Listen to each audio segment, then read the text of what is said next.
Dear students, स्वागत है आपका अपने YouTube चैनल मनोहारी मैथ्स में।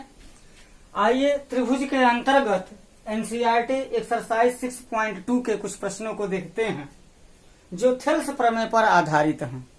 यहाँ आप देखिए प्रश्न नंबर 1 में जो पहला प्रश्न है, एक त्रिभुज ABC है जिसमें DE समांतर BC दिया गया है। DE समांतर BC दिया गया है। AD बराबर 1.5 सेंटीमीटर है, DB बराबर 3 सेंटीमीटर है, AE बराबर 1 सेंटीमीटर है। EC ज्ञात करना है। तो सबसे पहले तो हम EC को x सेंटीमीटर मान लें तो अच्छा रहेगा। अब इसको हल कैसे करेंगे? जब त्रिभुज ABC में DE समांतर BC है तो थेल्स प्रमेय के अनुसार क्या हो जाएगा? AD बटे DB बराबर AE बटे EC हो जाएगा। अब इसी में हम अपना मान भर देंगे तो AD की लंबाई है 1.5, DB की लंबाई है 3, AE की लंबाई है 1 और EC की लंबाई x मान लिया गया। सेंटीमीटर नहीं लिख रहा हूं, वैसे सेंटीमीटर लिखेंगे तो सेंटीमीटर कैंसिल हो जाएगा। अब यहाँ एक समीकरण बन गया। हम जब क्रॉस मल्टीप्लिकेशन करेंगे 1.5 x बराबर 3 तो x बराबर 3 बटे 1.5 या x बराबर 1.5 दूना 3 हो जाएगा। x बराबर 2 सेंटीमीटर आंसर आ जाएगा। बस इतना ही करना है, इससे ज्यादा कुछ नहीं करना है। हमको EC की लंबाई पूछा गया था, EC की लंबाई हमारी x निकल गई 2 सेंटीमीटर। दूसरे प्रश्न में भी एक त्रिभुज ABC है जिसमें DE समांतर BC दिया है। जब DE समांतर BC कहा गया है, अगर किसी त्रिभुज की एक भुजा के समांतर कोई रेखा खींची जाए और वो शेष दोनों भुजाओं को जिस बिंदु पर प्रच्छेद करते हैं वे बिंदु उन भुजाओं को समान अनुपात में विभाजित करते हैं, अर्थात AD बटे DB बराबर हो जाएगा AE बटे EC। अब इसमें मान भर देंगे। AD की लंबाई यहाँ ज्ञात करते हैं। यहाँ पर भी हम AD को x सेंटीमीटर मान लें तो अच्छा रहेगा। मान भरेंगे तो x बटे DB की लंबाई 7.2, AE की लंबाई 1.8 और EC की लंबाई 5.4 हो जाएगी। एक समीकरण बन गया। अब इसको जब हम हल करेंगे तो 5.4 x बराबर 7.2 गुणे 1.8 हो जाएगा और यह x बराबर 7.2 गुणे 1.8 बटे 5.4 हो जाएगा। तो यहाँ अगर हम 10 से गुणा करके पूर्णांक बनाएंगे तो 18 या 54 यह 3 बार में कैंसिल हो जाएगा और 3 से 7.2, 3 दूना 6, 3 चौके 12, x बराबर 2.4 सेंटीमीटर हो जाएगा। तो यहाँ AD की लंबाई 2.4 सेंटीमीटर आ जाएगा। इस तरह के प्रश्न परीक्षा में बहुतायत मात्रा में पूछे जाते हैं। एक प्रश्न तो निश्चित है, आना ही आना है, इसको आप ध्यान से देख सकते हैं। प्रश्न नंबर 2 में देखिए, एक त्रिभुज PQR बनाया गया है और PQ पर कोई बिंदु E है और PF पर एक बिंदु F है। तो 4 खंड बन गए हमारे PE, EQ, PF और FR। इन चारों खंडों के मान यहाँ पर दिए गए हैं। हमें बताना है कि क्या EF समांतर QR होगा इन माप के अनुसार। अगर ये माप यहाँ भर दिए जाएं तो क्या EF समांतर QR हो जाएगा? यही प्रश्न है। तो इसके लिए हमको करना क्या पड़ेगा? आपको मालूम है थेल्स प्रमेय ये कहता है कि अगर PE बटे EQ बराबर PF बटे FR हो, मतलब PE और EQ का अनुपात PF और FR के अनुपात के ठीक बराबर हो तो EF QR के समांतर हो जाएगा। थेल्स प्रमेय का विलोम कहता है। तो हम यहाँ इसको हल करने के लिए वही तथ्य का प्रयोग कर देंगे। सबसे पहले तो हम यहाँ सॉल्यूशन में क्या लिखेंगे, P बटे EQ निकालेंगे। P बटे EQ तो क्या है यह, P 3.9 है, EQ क्या है 3 सेंटीमीटर। इसका अनुपात निकालेंगे तो क्या हो जाएगा, 3 एक कम 3 हो जाएगा और 3 एक कम 3, 3 तिहा 9, 1.3 बटे 1 हो जाएगा। अब PF बटे FR ज्ञात करें। PF कितना दिया है 3.6, FR कितना दिया है 2.4 दिया है। इसका जब अनुपातिक मान निकालेंगे तो ये बराबर हो जाएगा 36 बटे 24।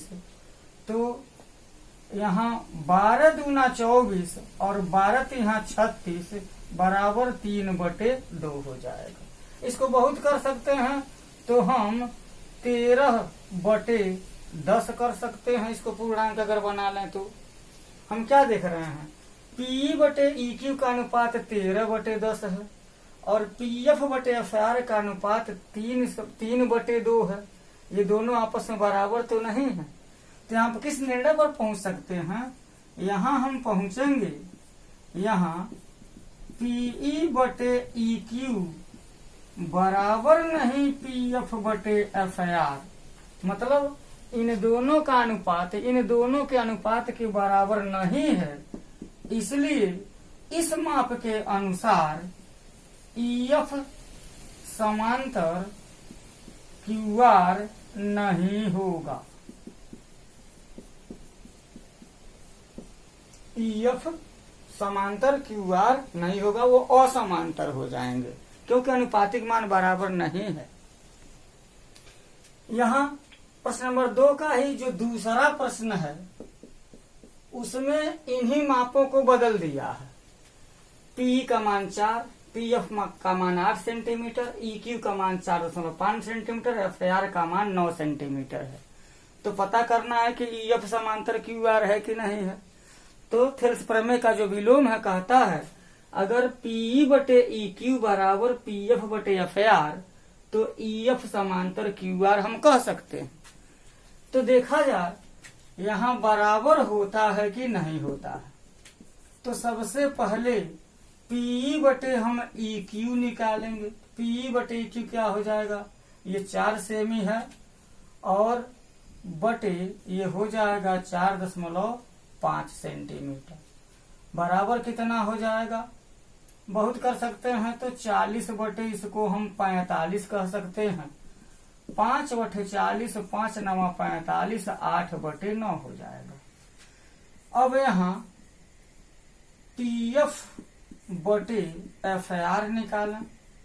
PF का मान कितना दे दिया है 8 सेंटीमीटर, FR का मान कितना दे दिया है 9 सेंटीमीटर। तो ये 8 बटे 9 तो अपने न्यूनतम रूप में है, बस यही हो जाएगा। अब तुलना कर लेंगे। यहाँ पर क्या देख रहे हैं हम, यहाँ PE बटे EQ का भी मान 8 बटे 9, PF बटे FR का भी मान 8 बटे 9।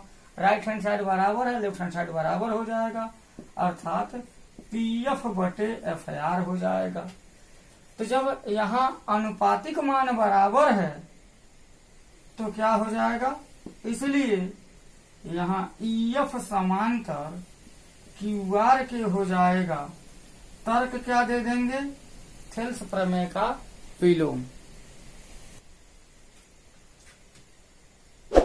तीसरे प्रश्न में, प्रश्न नंबर 2 का जो तीसरा प्रश्न है इसमें क्या दिया गया है, PQ दिया गया है बड़ी वाली भुजा और PE दिया है छोटी वाली भुजा। इधर PR दिया है बड़ी वाली भुजा और PF दे दिया है छोटी वाली भुजा। तो यहाँ सॉल्यूशन में क्या कह सकते हैं, थेल्स प्रमेय के अनुसार क्या था, 6 तथ्य प्राप्त हुए थे।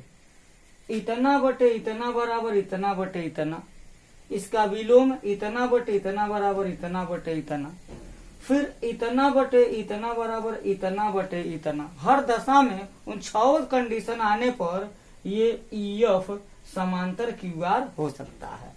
तो यहाँ हम क्या करेंगे, सबसे पहले PE बटे हम PQ ज्ञात करना।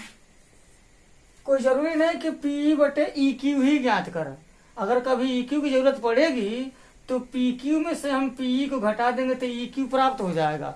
तो उतना वर्क करने की जरूरत नहीं है, क्योंकि हमारे पास तथ्य है क्या, अगर इतना बटे इतना, अगर EF समांतर है QR के तो इतना बटे इतना बराबर इतना बटे इतना हो जाता है, और इसका विलोम सत्य हो जाएगा। अगर इतना बटे इतना बराबर इतना बटे इतना तो EF समांतर हो जाएगा QR के।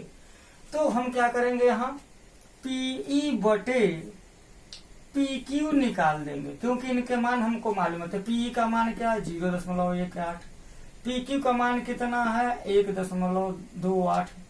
अब यह क्या हो जाएगा 18 बटे 128 हो जाएगा। इसको कैंसिल करेंगे तो क्या हो जाएगा 2 9 18, 2 6 12, 2 4 8 बराबर क्या हो जाएगा 9 बटे 64 हो जाएगा। अब PF बटे हम PR ज्ञात करें तो PF का मान कितना दे दिया गया है 0.36। PR का मान कितना है 2.56। 100 से गुणा कर देंगे तो हो जाएगा 36 बटे 256 हो जाएगा। अब इसको हम कैंसिल करेंगे, किससे कैंसिल होगा, क्या 6 से कैंसिल होगा, 6 से कैंसिल नहीं होगा। तो 6 5 11, 11 2 13 नहीं कैंसिल होगा। 2 से तो कैंसिल हो सकता है, 2 एकम 2, 2 8 16, 2 एकम 2, 2 दूना 4, 2 8 16, फिर कैंसिल हो जाएगा। 2 9 18, 2 6 12, 2 4 8 बराबर हो गया 9 बटे 64। तो यहाँ पर हम लिख देंगे चूंकि PE बटे PQ बराबर PF बटे PR, इसलिए EF समांतर QR। इस दशा में इस पैमाइश पर EF QR के समांतर हो जाएगा। तीसरा प्रश्न देखिए, यहाँ क्या है दिया गया है LM समांतर CB। LM समांतर CB है और LN समांतर CD है। LN समांतर CD है। तो सिद्ध करना है AM बटे AB बराबर AN बटे AD, सिद्ध करना है। तो देखिएगा जब यहाँ पर समांतर की बात आ गई तो हम देखेंगे क्या यहाँ पर थेल्स का प्रमेय लागू हो सकता है, क्योंकि परीक्षा में जब सवाल आएगा तो ऐसा तो कह करके नहीं दिया जाएगा कि यह त्रिभुज का है या समरूप त्रिभुज का है या थेल्स प्रमेय का है। प्रश्न को पढ़ करके हमको उसको पहचानना पड़ेगा और किस प्रमेय पर आधारित है उस प्रमेय को पहचानना पड़ेगा।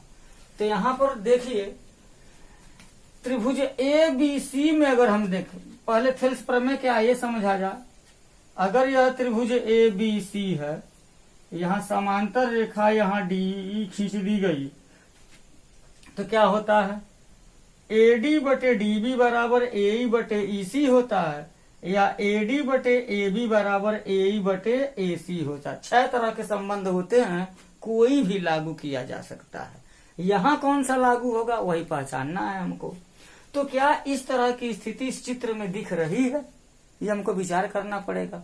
जरूर दिख रही है। देखिए इधर त्रिभुज ABC में देखिए, त्रिभुज ABC में जैसे त्रिभुज ABC में देख रहे हैं तो DE समांतर BC, ठीक वैसे त्रिभुज ABC में LM समांतर CB है कि नहीं है वो दिया गया है यहाँ।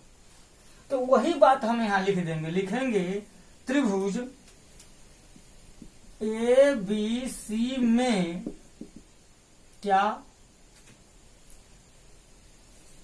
LM समांतर CB कहाँ से दिया गया है।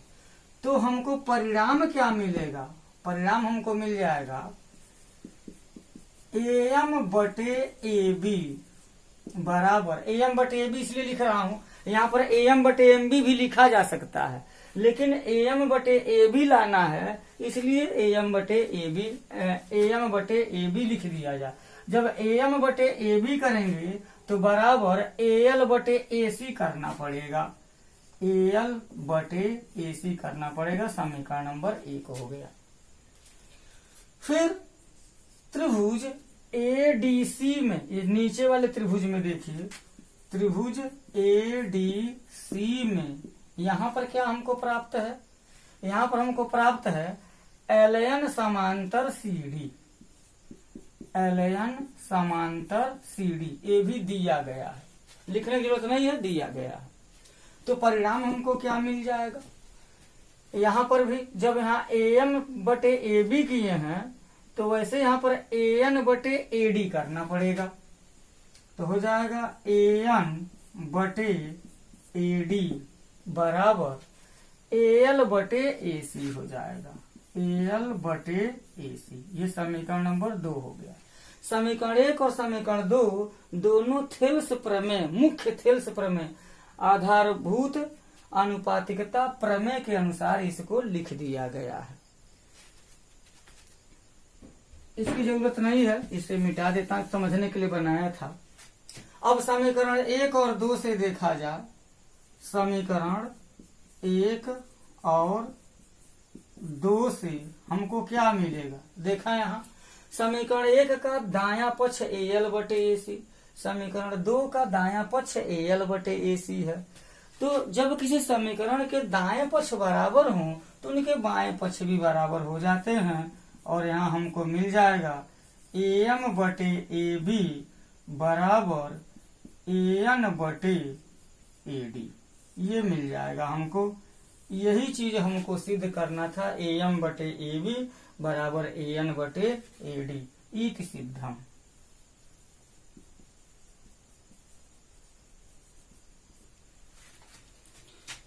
तो प्यारे बच्चों, इस वीडियो में इतना ही। अभी इस प्रश्नावली के कुछ और प्रश्न शेष हैं, नेक्स्ट वीडियो में देखा जाएगा। आपने इस वीडियो को देखा, ये वीडियो अगर आपको लाभ पहुंचाता है तो प्लीज इसे लाइक कीजिए, शेयर कीजिए, कमेंट्स कीजिए, और चैनल पर अगर पहली बार हैं तो कृपया इसे सब्सक्राइब भी कीजिए, ताकि इस तरह के प्रश्नों के नोटिफिकेशन आपको सबसे पहले प्राप्त हो जाए। बहुत बहुत धन्यवाद। जय हिंद।